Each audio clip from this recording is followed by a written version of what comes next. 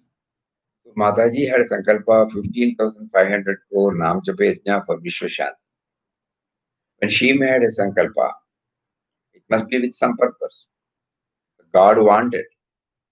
So in order to honor Mataji's word, all of us will keep some count for Mataji's account, for the sake of Vishwashanti. Rest of the chanting, though we must continue, need not be counted. Where we can exclusively apply our mind on the aspects like he is making us to chant his name, who is within us. All these thoughts. Asking alms by Papa, who graduated from a premier institute, something unimaginable. No ego at all. Absolutely right. All other things one may be able to reach, but to go and seek, alms, that is the height of self-effacement. When yesterday we were evening thinking about it. We may go as well without food, but to go and ask for food, ask for alms. That means even the Sadhuram said, you go and do that, immediately it was done. There is total self-effacement. And about Bhagavan, he himself laid down like a dead body. So many versions are there about Bhagavan's period.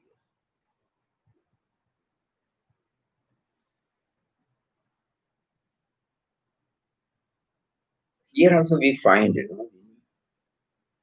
Papa had the initial background of Yoga Vasishta, where the impersonal aspect of God is highlighted. And slowly now he is led into a sage whose entire philosophy is based upon impersonal. See how he builds up. One more observation. Although Sri Aurobindo did not give Papa darshan, he was destined to meet Bhagavan himself. Papa meditate on Ram and his lips and Ram. That was going on. I lost Ram is present. And then who goes for alms? It's a very important question. We feel what would have happened is only an inference. Other, we are also trying to dig, but we may not exactly know. Papa has not revealed that. In Srimad Bhagavad Gita, there is a shloka where he says, Na kartrutvam na karmani, lokasya sujati prabhu, na karmavala samyogam, sabhavastu pravartati. Here, the neither agency nor action the Lord creates for the world, nor does he bring about the union. It is the nature that does all. So the sense of agency, you remember, Papa himself has said, it's a very deep subject, very deep.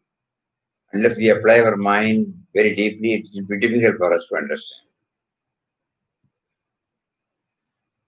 Papa elsewhere says, when the mind ceases to be, then you realize you are the Atma. Look without seeing, hear without listening, eat without tasting. This is the thing you have read. So when he goes, it is something like an automaton. If we ask the eye is there, no. Then who goes there? Automatic. Svabhavastu pravartate.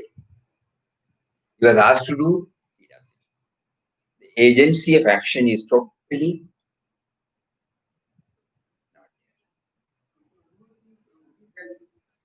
For development, that's all. Ram. Or maybe because Ram. Here the question is, the I is lost in Ram. Then who goes for? There is an entity going there, where the I is not there. That is the point. I told you as I leave. Both he moves. So here the authentic Svabhavastu automate. That's why he says, eat without tasting. Eating is going on. Look without seeing. Hear without listening. Yajnavalkya said so many things. Know without knowing. Think without thinking. How does it happen? It's a very serious question. And one has to keep on from deeper. Because it is purely, at this plane, it is difficult to understand. Because we are full of the sense of agency. It is a stage where there is no sense of agency. Ram was testing if Papa gets disappointed or just leaves it. Now, these are all the questions. Now, coming back. This 10th chapter is a very, very important chapter. Title is In the Caves. First, as usual, we will read.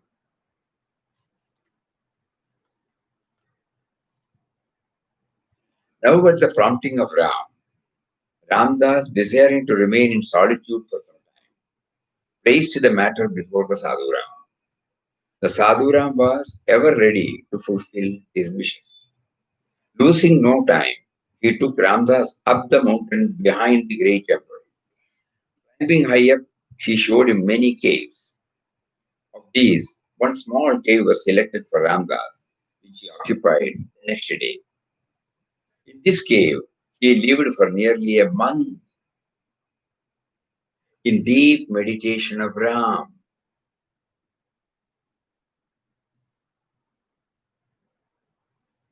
This was the first time he was taken by Ram into solitude for his bhajan.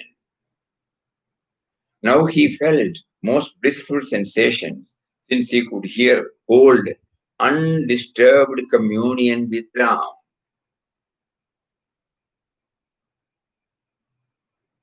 He was actually a rolling in sea of indescribable happiness. To fix the mind on that fountain of bliss, Ram means to experience pure joy. Once during the day, when he was lost in the madness of Ram's meditation, he came out of the cave and found a man standing a little away from the mouth of the cave. Unconsciously, he ran up to him and locked him up in a fast embrace. This action on the part of Ramdas thoroughly frightened the friend, who thought that it was a madman who was behaving in this manner, and so was afraid of harm from him. It was true, he was mad. Yes, he was mad of Ram. But it was a harmless madness which the visitor realized later. The irresistible attraction felt by him towards his friend was due to the perception of Ram in him. O Ram, thou art come, thou art come. With this thought, Ramdas had run up to him. At times he would feel driven to clasp in his hands the very trees and plants growing in the vicinity of the cave. Ram was attracting him from all directions. Oh, the mad and loving attraction of Ram. O Ram, thou art love, light, and bliss. Thus passed his days in the cave.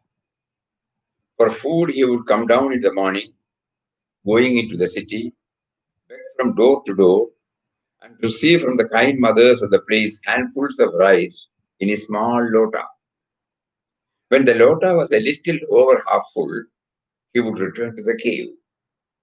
Collecting some dried twigs, he would light a fire, over which he would boil the rice in the same lota. Water was at hand. A small stream of pure crystal water was flowing down the hill just in front of the cave, and in this stream it was almost refreshing to take the daily bath. This boiled rice was taken to appease hunger, without salt or anything else, and only once a day. To share with him in this simple fare, a number of squirrels would visit the cave. Fearlessly at times they would eat from his hands. Fellowship was also a source of great joy to Ramdas. Every day he would wander over the hills, amid the shrubs, trees, and rocks, a careless, thoughtless child of Ram. It was altogether a simple and happy life that he led in the mountain retreat. Kind-hearted Ram would meet him every day. Kind-hearted Sadhu Ram would meet him every day, either up the hill or in the city when he came down from Bhiksha.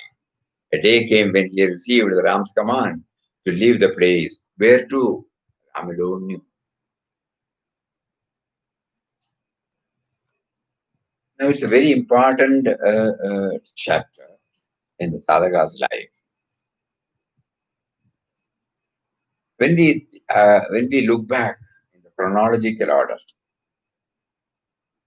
right from 1920 onwards, how Ram was building up a sense of frustration, sense of discontentment, intensity of pining for peace, all those things.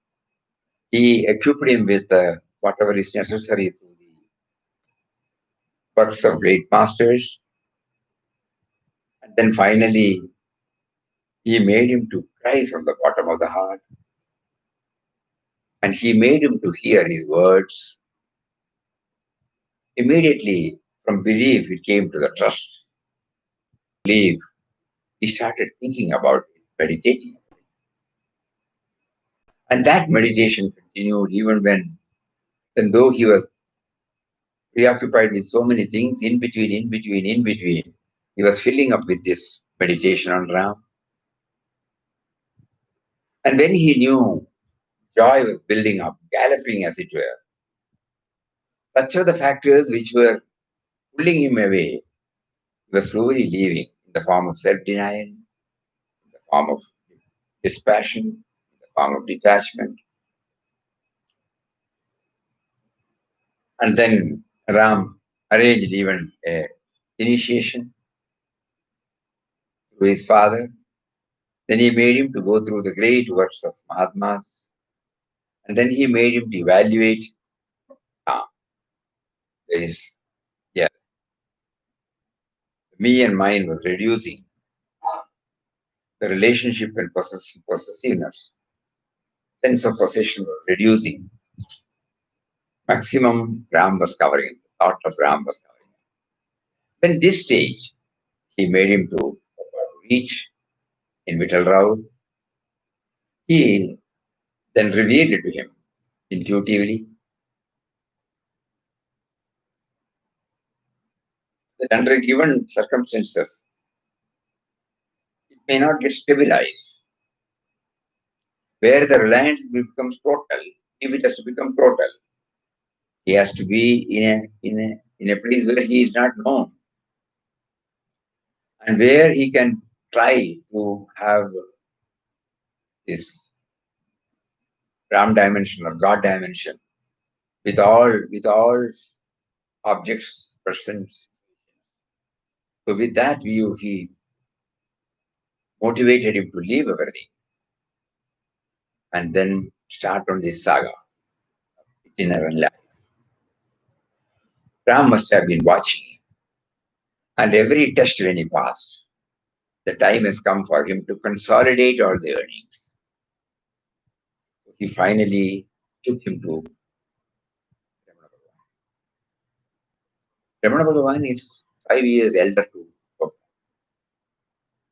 That means Ramana Bhagavan must be 43 at that time. There are so many versions about Bhagavan.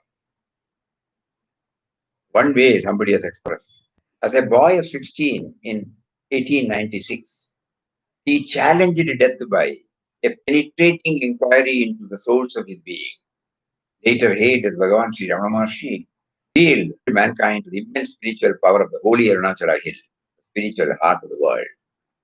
Ramana Maharshi was a 20th century South Indian sage who continues to radiate peace and self-awareness to the global community of spiritual seekers. You do not need to join any organization, adopt any belief system, or worship anyone or anything to experience this transmission of bliss and charity.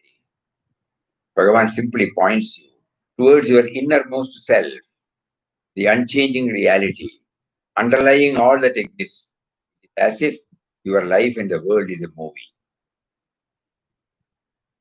Bhagavan's practice of asking, who am I? It allows you to find real happiness through the realization you are the screen itself, not the projected movie.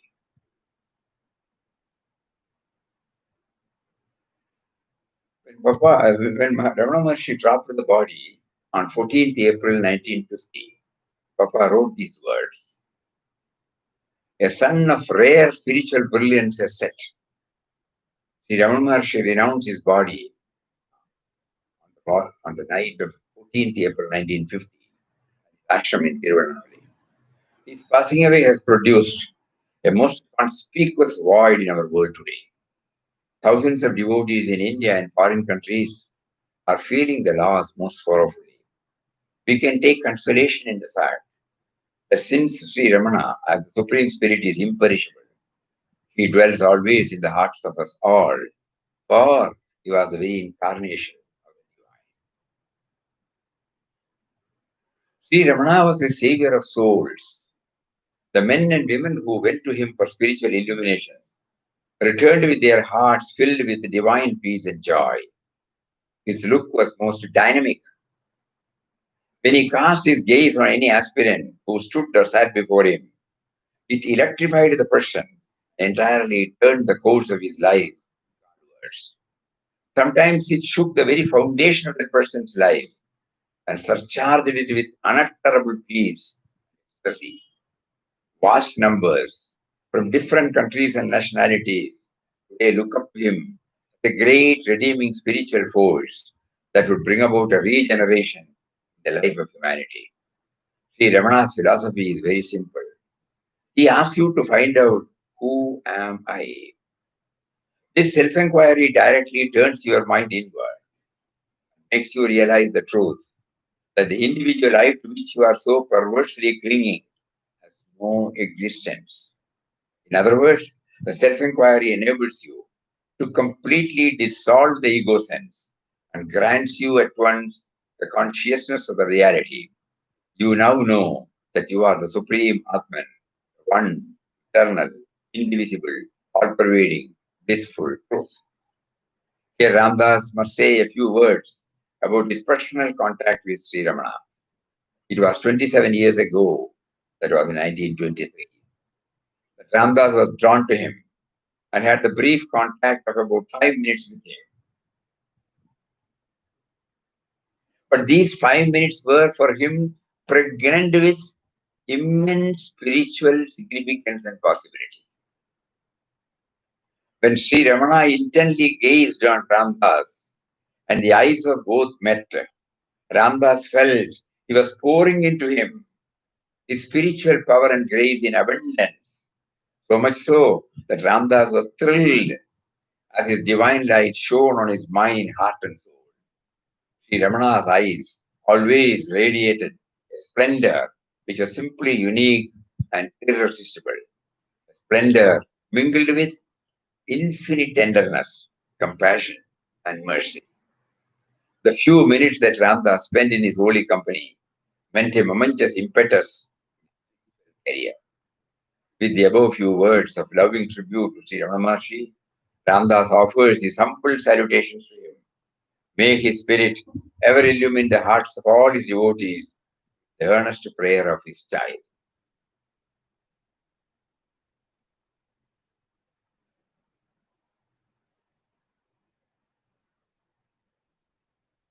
We were told later on, Papa was making often references from Ramana's teaching. And we heard that Ramana Bhagavan was a regular reader of vision.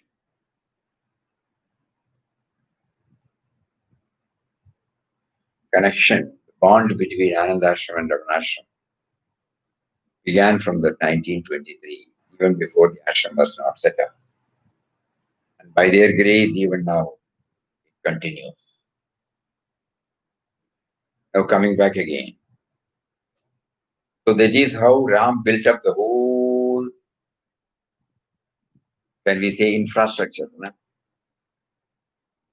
prerequisites for enabling Papa to consolidate all his earnings independently.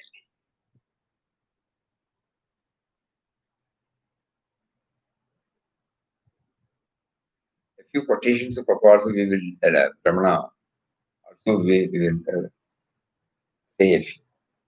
Now, because that gives the complete portrayal of Bhagavan. God is always the first person, the I, ever standing before you. Because you give precedence to worldly things, God appears to have receded to the background. He stands before us, we don't recognize him, we only recognize the worldly things, so he takes a backseat. God is always the first person, the I, ever standing before you. Because you give precedence to worldly things, God appears to have receded to the background. Appears to have. You cannot by any means escape the self.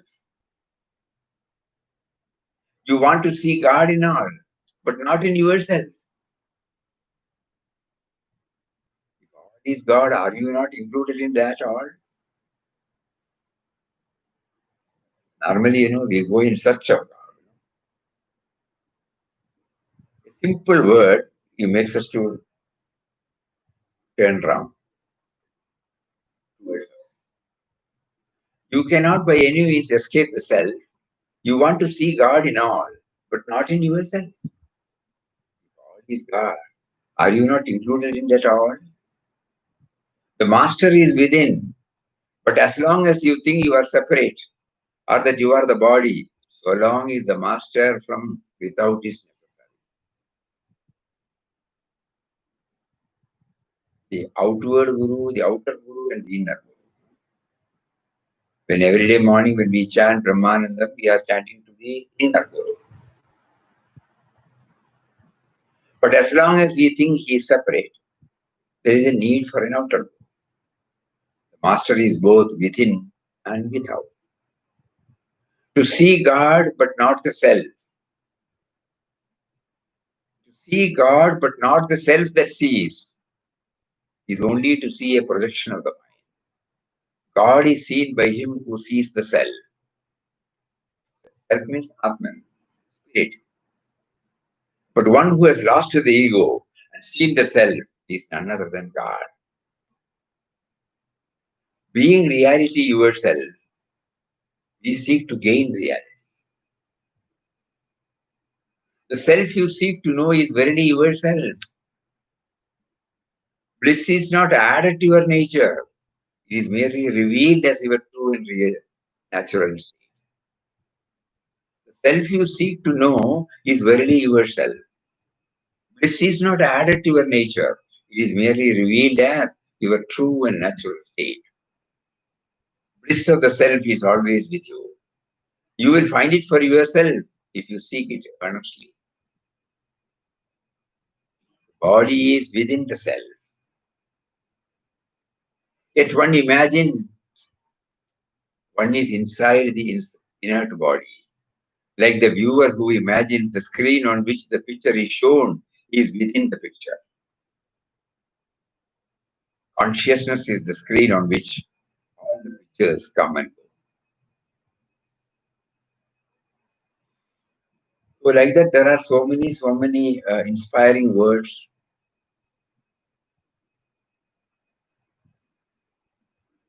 He was telling, Papa was telling that it is purely a self-inquiry. Who am I? Papa quotes, Papa's quotation also are all in line with that. When you open the book Glimpses of Divine Vision, which is a collection which has been compiled from the collection of letters replied by Papa to various devotees. It starts with this. What is religion? try to enter into the mysterious origin of your and the world life. To know who you are in reality, who am I, is the real quest. To arrive at this truth, you have to, by a systematized process of thought and discipline, transcend all human limitations set by the body, mind, and intellect. And then, embarking on the realm of the spirit, realize your immortal, changeless, blissful nature constitutes. So, Papa also echoes the same philosophy, very very fine. So now we know how Ram arranged everything. And the sequence is also is very, very now inspiring for us. And he finally brings him before his own stature, his own form. Because now Papa can really absorb or take advantage of that form. Papa doesn't need any lecture from anybody. One spark is necessary now. So that spark came from 5 minutes, hardly 5 minutes. What was the result?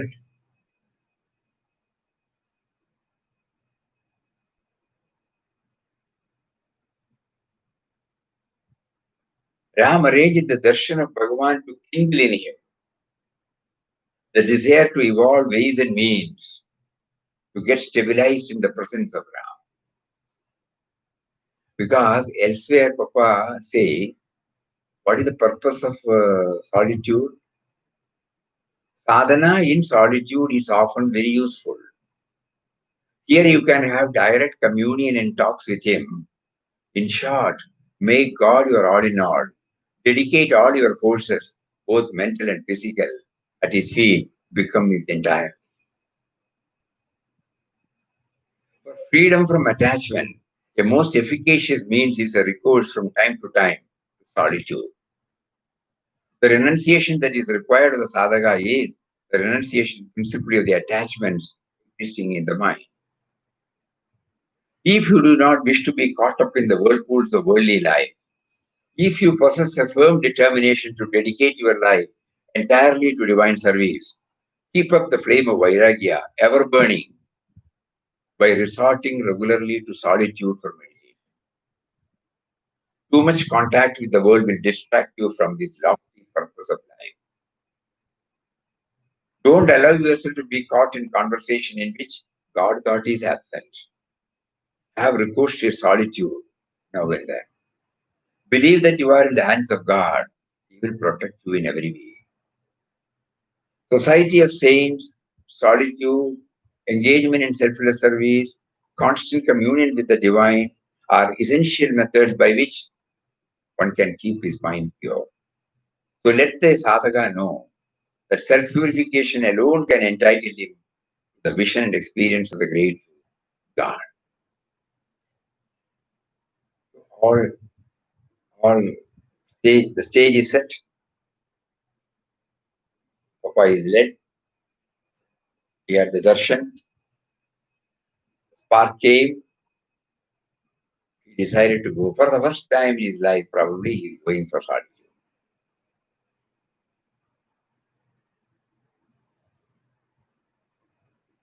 People who are reading or hearing this may not have this experience. So however much we read, only to some extent we can infer certain things, we can form certain concepts. It will help, no doubt. But still the fullest import cannot be assimilated. Because solitude, when the response was positive, Ram must have felt that the time has arrived for consolidating the gains from the sadhana so far made by him, and hence prompted his devotee to go in for absolute solitude for a period of 1 month. Only by staying alone, that too in a cave, in an unknown place, the following aspects can be covered. What are they? Suppose you are in home, you are in the company of somebody, somebody takes care of your bodily requirement. Though your bodily requirement is minimum, still it has to be taken care of. No? Here, nobody will take care. So, taking care of the minimum bodily requirement, and in his case, beg from door to door for rice, feeling contented when the lota is half, boiling it and taking it without even salt.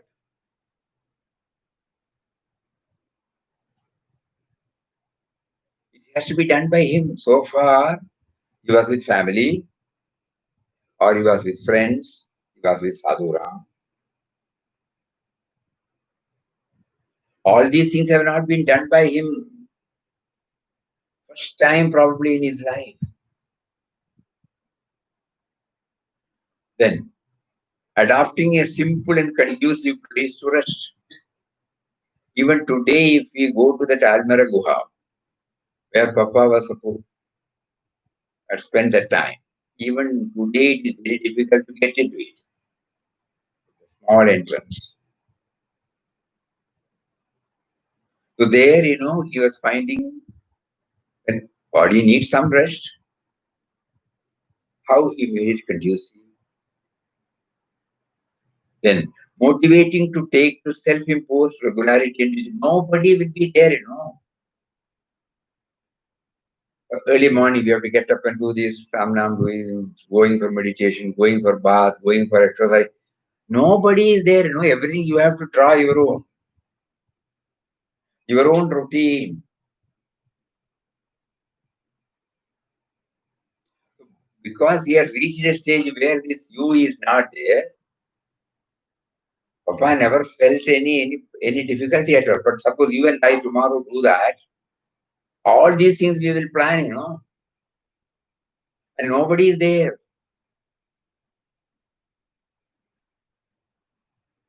Nobody to remind. Even the timing you don't know. Can you imagine?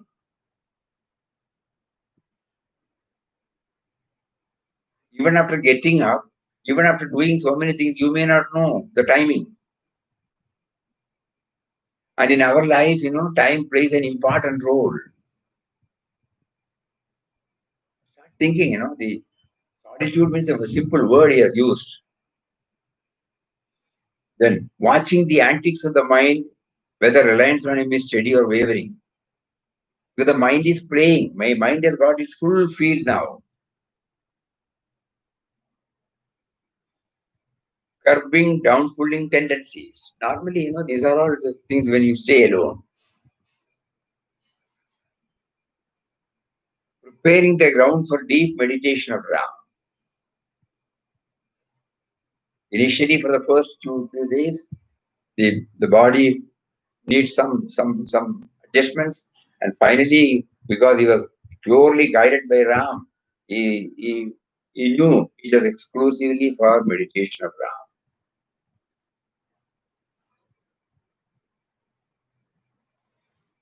Ensuring undisturbed communion with Ram. That is the advantage. Nobody is there to tell us anything. And how will I know that I am fully secure in his hand? Only now. Because even in night, there is no light, pitch dark. You are in a forest, you are in a cave, there is no door for the cave. Just start imagining. Feeling secure in Ram's hand.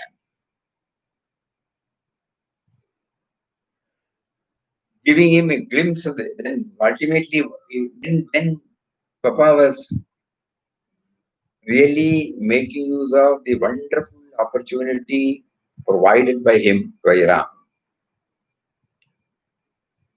And he passed the entire test, one by one.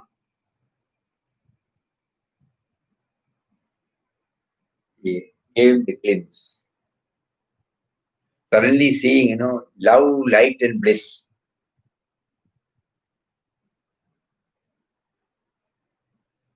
Love means absence of otherness, Otherness there is no other for him. Light, the awareness, bliss. So with that he ran and embraced. Everywhere the spark of God's presence. Here he had the twin advantage. One, his intense, deep study of Yoga Vasishtha must have really helped him. And Bhagavan's grace. Because the impersonal reality with which he started got stamped, authenticated, by Bhagavan. Because you might have understood that right from 17th year, Bhagavan was sitting there. He ran from his home. And then came and sat, that's all.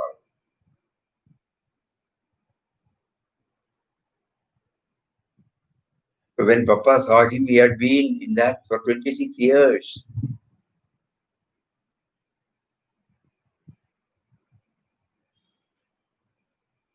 So it was a proof, testimony. God is sitting there in the form of impersonal reality. He got stabilized in that. No other outer sadhana he did. No other place he went. He did not went in search of a guru outside.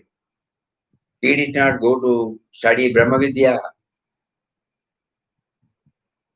Later on we find, in all his works, authority on all Vedas.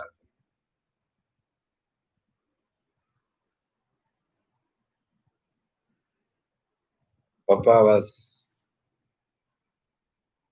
blessed with the knowledge of all these things. So that gave him the universal mission. Universal mission means from the individual plane to the universal level.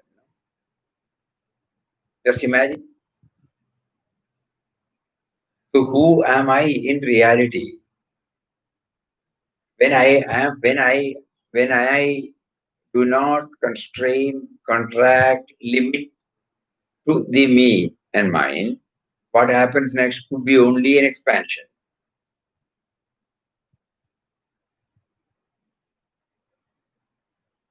And though all these were getting built up, when he had the physical darshan of the Guru, spark came. And intensely, when he followed it up through meditation, intense meditation, going deeper and deeper and deeper into the core of his being, it came out. Love, light, and bliss.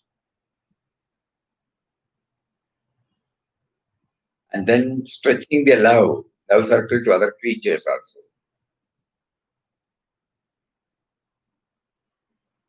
And not only that, he was not sitting there and doing it. He was enjoying the Ram's bounteous manifestation in the form of rocks, trees, shrubs, hills, etc.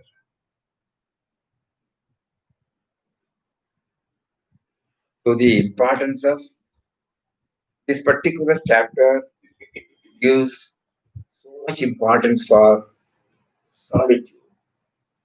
What are the advantages one gets as a real spiritual aspirant gets with the solitude? In our own place, we may take to solitude, but everything is assured here. It is under a protected umbrella, that's all.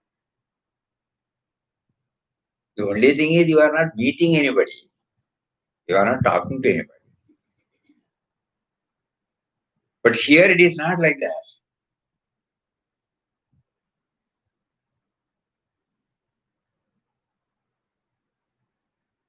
So the reliance on God, every moment, you have no choice but to rely on Him.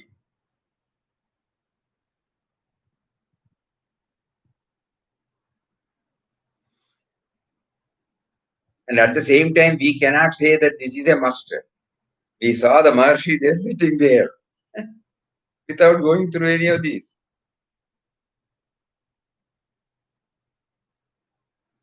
So Ram is now placing before us by taking us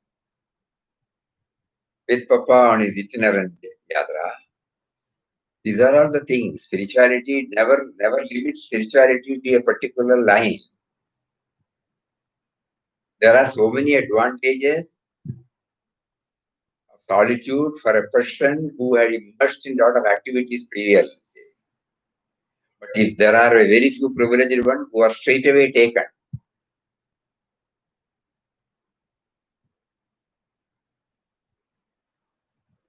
nowadays when you say, the previously about 30, 25, 30, 40 years back, after education, after graduation, you have to be in search for a job, Then the whole thing changed.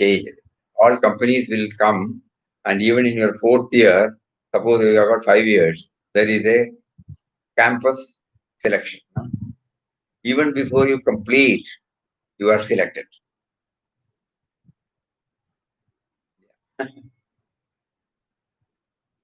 So in God's plans also, there are a few who doesn't have to go through all these things. See, Andamaima we have heard right from childhood. So they are all straight away campus selection. We don't belong to that. We have to do a lot.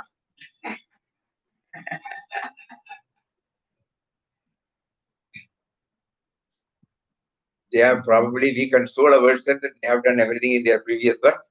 So like that, we also do everything in our present birth. We try to reduce the me and mine to the lowest, so that we will also entitle ourselves for the campus selection in our next birth.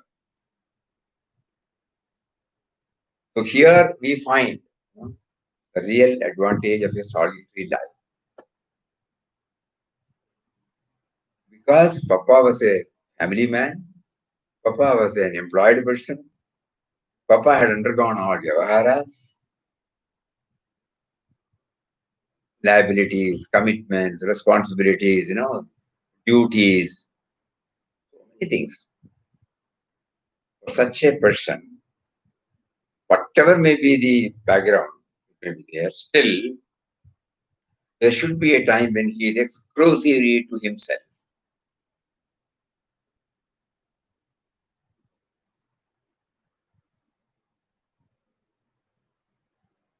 Not merely a Parivrajaka Yatra. In Parivrajaka Yatra, either today somebody comes, in Papa's case we have found, one Sadhuram goes, another Sadhuram comes. So many people, you interact with so many people, so many experiences, so many situations you come across. But there should be a cessation of all these activities. You are exclusively to your capital S self. So that is why we can say to consolidate his earnings. Whatever we use that word, that is the only way by which we can convey this. Ram arranged the darshan of Bhagavan to kindle in him the desire to evolve, ways and means to get stabilized in the presence of Ram. When the response was positive, Ram must have felt that the time had arrived for consolidating the gains from sadhana so far made by him. Hence prompted his devotee, Papa, to go in for absolute solitude for a period of 1 month, not 1 or 2 or 3 or 4 days. Only by staying alone, that too in a cave in an unknown place, the following aspects can be covered. Also, you cannot even lie down, isn't it? Very difficult. For lying Very down. difficult. You must have done like this. I do not have slept out. We don't know. No mention about it. But we know at least for 1 or 2 hours, everybody needs rest. It's very difficult. It is not a big cave.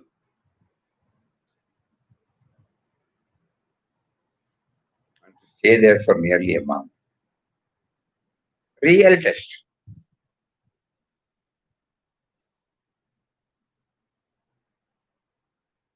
And there also he makes a mention about the word meditation of Ram. communion with Ram. These are the two words he has expressed there. We have to seriously think about it. What are we doing? We may not be able to go in for solitude. Our body, mind, intellect will not permit us. We will have an heart attack here. Suppose we have a place there. Think about such a life. Yesterday, Sri Krishnaji was telling about that rice without anything. Half a lot of rice, boiled rice, with nothing. So, suppose we are taken and put in a cave. What will happen? We remember, of course, not correct to say, but still, anyhow, it has come. We were in a place almost like so many years. There was no electricity also. So somebody came from Madras. He was staying. We had only one kerosene lamp. Suddenly it was put some wind, because of wind, it became extinguished. Total pitch dark. No human being anywhere near.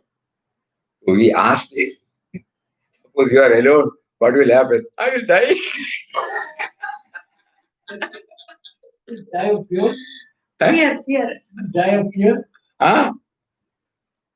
Because you get so many sounds only, No light, no human being. How was your experience? We'll discuss about papas. So it was, he said the purpose why he was there, I remember. He said, I will die. Similarly, suppose you are praying, just imagine all this with no background, with no support, with no mobile, with no contact, with how will you take for next meal? You have no idea. Will you go and beg and for this thing and to do that? Now he felt most blissful sensation since he could hear hold undisturbed communion with Ram. And in this cave, he lived for nearly a month in deep meditation of Ram. These two words, deep meditation, undisturbed communion.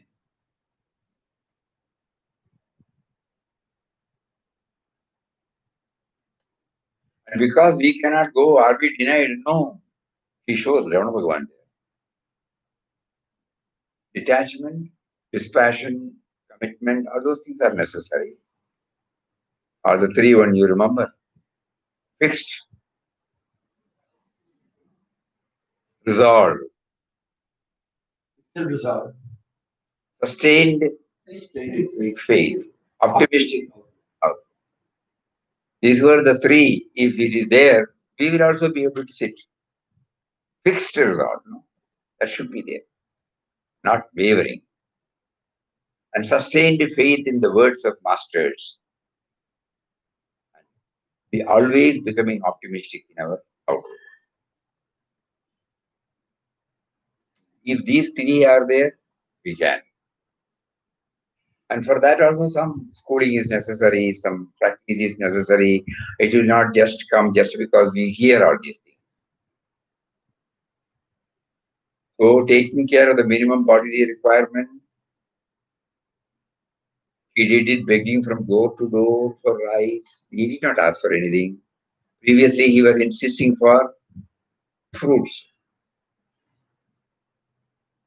Now, we don't know why he switched over.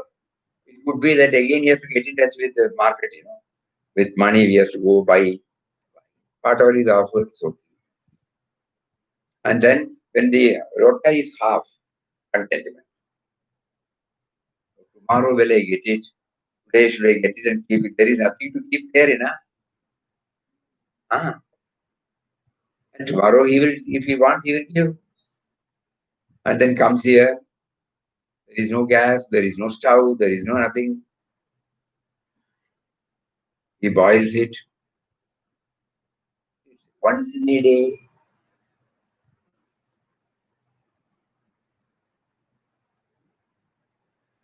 We are all enjoying Papa's, here today. But the transition from Vittal Ravu to Sadhaka Ramdas and realized Ramdas, we should all know now. On 27th, 25th July, when his Samadhi day comes, our heart should be full of gratitude towards him. For all of us, for the sake of all of us, he went through that, he recorded it. And then adopting a simple and conducive place. Whenever we happen to go to Tiruvannamalai next, kindly visit this. It is called Almara Guha. Alamare Guhe. Alamare. It's called Banyan Tree Cave. So there is a small entrance. We don't know now. We had visited years back or 20 years back. And then self-imposed, when we are staying alone, we know that nobody will be there to guide us. No time conscious. From which time to which time, we have no idea, excepting the movement of the sun. That is why he used to go for the noon for Viksha. And he takes bath there. How he was communing, how he was meditating, he has not explained, but he has given it. The result he has given. He was in a blissful mood.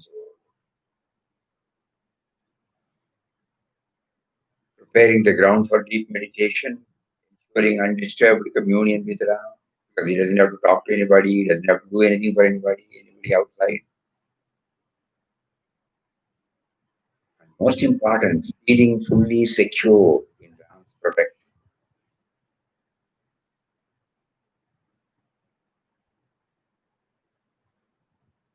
And that led him, all these things enabled him to have a glimpse of the universal vision, stretching the love circle to others, and enjoying Ram's bounteous manifestation in the form of frogs, trees. He was dancing. That word is also very. Every day he would wander over the hills, amidst the shrubs, trees, rocks, a careless, thoughtless child of Ram. It was altogether a simple and happy life that he led in the mountain retreat. Papa passed the test, started rolling in a sea of indescribable happiness. To fix the mind on the fountain of bliss, Ram, means to experience pure joy. Ram blessed him with universal vision. Ram was attracting him from all directions. At this word, Ram was attracting him from all directions. So there is no other.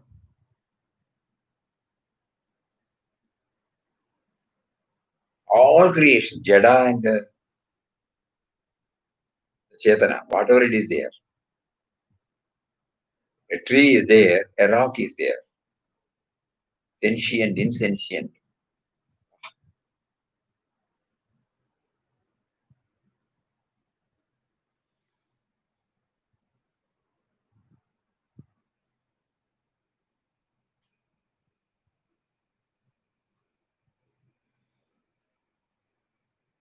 This is how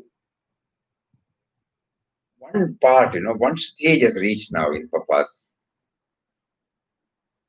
You see the chronological order, step by step by step, from 1920 to 1923. It must have been January 1923 or February.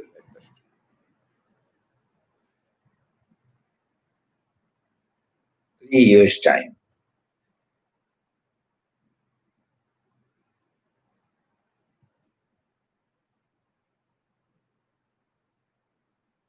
In 3 years' time, he equipped him, he cleared him from all bindings. He put him on various tests to armor him, insulate him. When he comes down to the level of sense of individuality, he You should become impervious to all the onslaughts of the normal one. You must have tremendous endurance power. You must have a strong and determined mind intellect. All those things Ram equipped, made him to pass so many tests, finally led him and made him to stand before Ramana Bhagavan. Then the spark came, he felt, and then it triggered, prompted him to go for a month-long solitude. Till that moment when Sadhu Ram was there, now nobody is there. Nobody means nobody, literally nobody, excepting Ram, which fills up everybody, which everything that we call as everybody. Then a glimpse of the divine vision, universal vision. And intuitively he felt one day, yes, we can go. This is a chapter which we should read, ponder.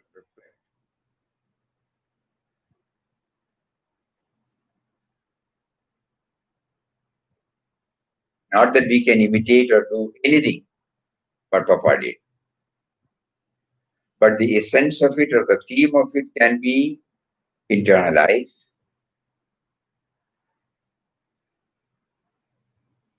And to some extent we will be able to live up to it.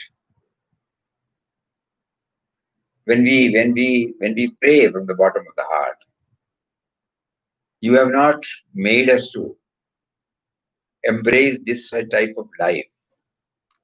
You have put us in a different frame of life. And at the same time, you make us to hear all these things. Why are you making us to hear?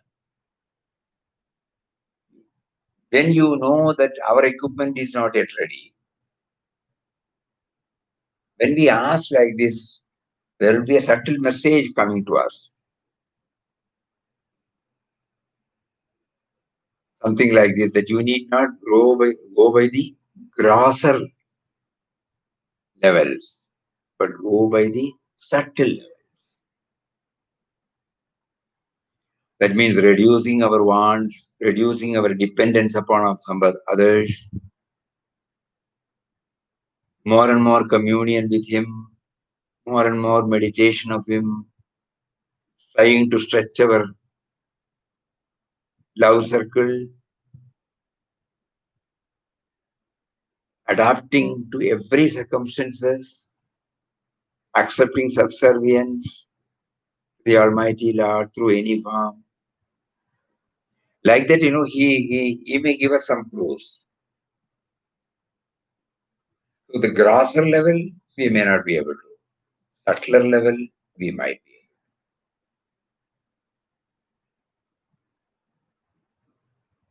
So let us all pray to the indwelling and all-pervading reality who is taking us journey with Papa to touch and kindle in us what should be our ultimate aim or goal in our life.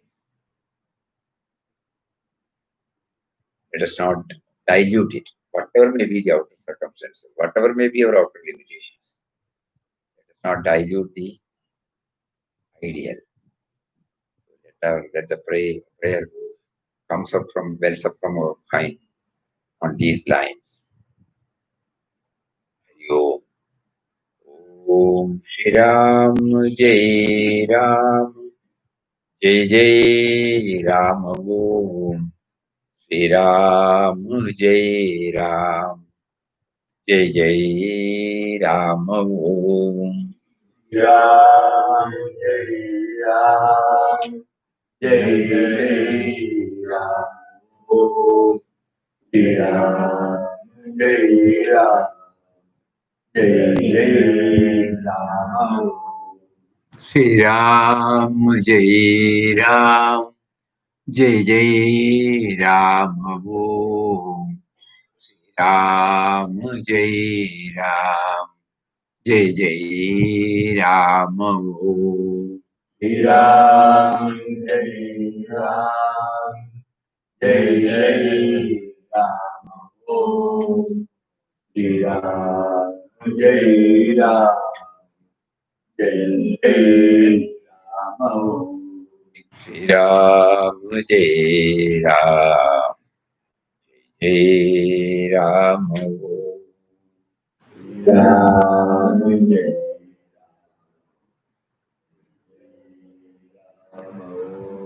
Shri Ram, Jai Ram, Jai Ram. Ram,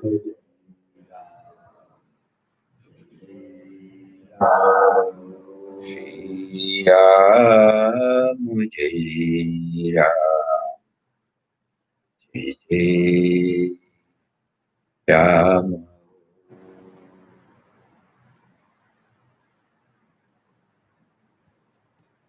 Shri Ram, Jai Ram. So, Pranath Maharaj. Hari Om to everybody. Comments are there. Yes, We'll sir, leave. Vijay. Thank you.